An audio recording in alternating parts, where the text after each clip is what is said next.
can be used in a variety of ways. The main way that we've used it, to be honest, has been to shape product briefs quite specifically. So to go from the concept to understand exactly what you need to play up or play down in a product brief to make for a product which matches that concept. We can work with people on reformulation work. So if you're trying to improve, say, a soft drink, for instance, you're going to have people who already drink and like the product, but you're trying to pull in new users. So EROS can really help you understand what it is that's absolutely central to those core users. Probably the third area would be just understanding how the market sits for, in a wider sort of context. So what is it that makes product A successful with consumers? How is product B different? And through working through a similar sort of process, we start to understand the different rules of success. The screening process, which is where we test their sensory ability and their articulacy in more detail. And importantly, we do it ourselves. We don't rely on recruiters or assistants to do that. So they go through a series of tests where we work out whether they can taste, feel, smell the right sort of things, and whether they can then explain what they've tasted, seen or smelt to us in a way that makes sense.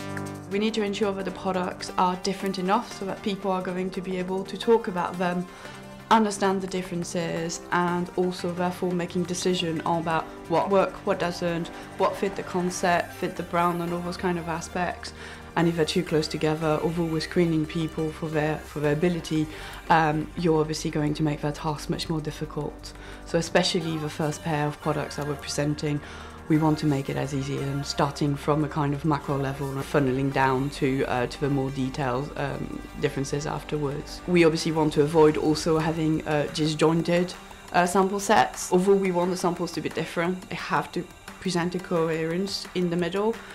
Because samples are completely different to anything in the sample set. Might be very interesting on its own, but we're not going to be able to really understand how you can link back and what are the right level of some attributes if it's just one sample showing them.